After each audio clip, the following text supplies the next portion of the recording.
Hi friends, అందరికీ నమస్కారం. నేను మీ సేవ ఆంజనేయులు, మీ అందరి సేవలో.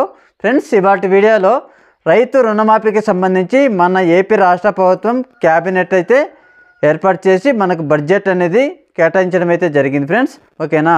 ఈ రైతు రుణమాఫీ అనేది ఎవరికి వర్తిస్తుంది, ఏ రైతుకు వర్తించదు అనేసి పూర్తి ఇన్ఫర్మేషన్ అనేది ఈ వీడియోలో మీకు చెప్పడం అయితే జరుగుతుంది. మీరు వీడియోని ఎక్కడ స్కిప్ చేయకుండా పూర్తిగా చూడండి, అప్పుడే మీకు వీడియో అనేది అర్థమవుతుంది. ఫ్రెండ్స్, ఓకే, లేట్ చేయకుండా టాపిక్ లేక్ అనేది వెళ్ళిపోదాం. మన వ్యూవర్స్ అందరికీ ఒక చిన్న స్మాల్ రిక్వెస్ట్ అండి. మన వీడియోస్ అయితే చూస్తున్నారు కానీ లైక్ అయితే చేయట్లేదు. ప్లీజ్ లైక్ చేసి మన ఛానల్కి సపోర్ట్ కూడా చేయండి. ఫ్రెండ్స్, మీరు లైక్ చేయడం వలన వీడియో అనేది చాలామందికి రికమెండ్ అవుతుంది, వారు కూడా తెలుసుకునే అవకాశం ఉంటుంది. ఫ్రెండ్స్, ఓకే, టాపిక్ లేక్ అనేది వెళ్ళిపోదాం.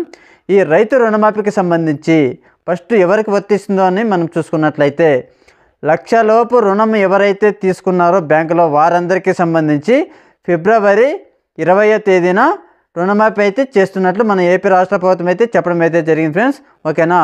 లక్షకు పైన 1,02,000 ఉన్నా కూడా వారందరికీ ఈ పథకం అనేది వర్తించదు. ఫ్రెండ్స్, ఈ రైతు రుణమాఫీ అనేది వాళ్ళకి అవ్వడం అయితే జరగదు. ఓకేనా ఫ్రెండ్స్, ఈ వీడియోలో మీకు ఇంతే చెప్పాలి అనుకుంటున్నాను కాబట్టి మన వీడియో కనుక నచ్చినట్లయితే లైక్ చేయండి, షేర్ కూడా చేయండి. ఇలాంటి మరిన్ని అప్డేట్స్ అందరికంటే ముందుగా మీరు కనుక పొందాలి అంటే మన ఛానల్ని సబ్స్క్రైబ్ చేసుకోండి. Okay, thank you friends.